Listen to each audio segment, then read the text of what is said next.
At the final Ithaca mayoral candidate forum on Friday at Titus Towers, Democratic candidate Savante Myrick, independent candidate J.R. Claiborne, and independent candidate from the One Ithaca Party Wade Wykstra addressed key issues and answered questions from the audience. A main concern from the audience was in regards to repairing the commons. Not only is the surface of the commons uneven and dangerous, but utility lines that lie under downtown Ithaca are aging and will soon need to be repaired.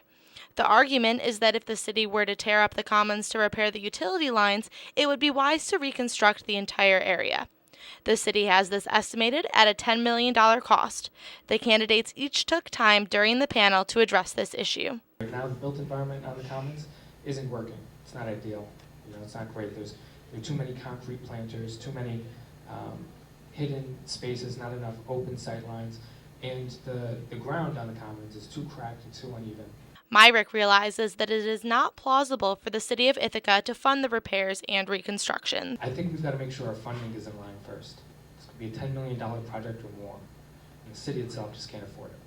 I mean, we're bonding $4 million worth of projects this year. We could be bonding twice that and still not be doing nearly what we need to in the city. So to spend $10 million on one project alone, not feasible. We're going to have to find other partners.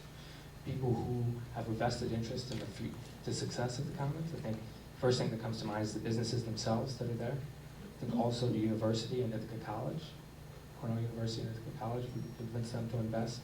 We should seek out state funds and federal funds. Wykstra disagrees, saying that although this problem needs to be addressed eventually, it is not an issue that tops his list. They're holding out for the time being. They're not on the top 10 of what needs to be replaced according to the water and sewer department in the city. So I don't feel that we're compelled to rebuild the commons for a little while. It'd be nice if we could, certainly. I don't think it's quite so what some people think, that if we do a sort of cosmetic rebuild and redesign of the commons, it'll draw business in necessarily. Wykstra believes that it is important to prioritize issues and notes that he is more concerned about putting a power plant in Ithaca and repairing sidewalks elsewhere around the city. One of the things I'm very much in favor of is putting in a power plant up at the Emerson property. Ithaca could have its own power plant. Milliken Station could get shut down within a few years. One of the things that could help tip it over is if we have a power plant here in Ithaca. It'd be a great savings for the residents. The other thing is with a power plant is you can co-generate heat from it and actually run a heating district downtown. You could catch the government buildings. It costs us so much to heat. And also you could have people subscribing to it from the commons, bring more housing there. So I'd love to see a rebuilt commons, but I can't justify it right now, the $10 million. I can't see us going for that before putting sidewalks and fixing up all kinds of sidewalks in the city in other places. Claiborne agrees that repairing the surface of the commons is necessary, but says that, if elected, he will not allow the costs to become a burden to taxpayers. We can't afford this right now. I definitely have no problem if we have funding partners come on and they help lessen the price of fixing the commons. But as mayor, I will not be the person that has our taxpayers shouldering the full burden of redoing the commons. It makes no sense. We cannot do it. We've just gone through our budget process. We've cut 14 positions.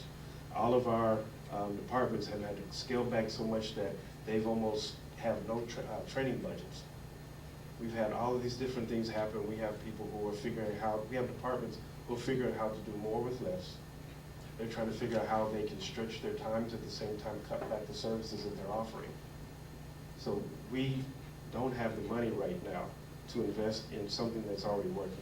Claiborne says that it is important to be practical when assessing issues like reconstructing the commons, and agrees with Wykstra that there need to be priorities. I'm sure TCAT needs money. We could have used that money to increase our funds for TCAT.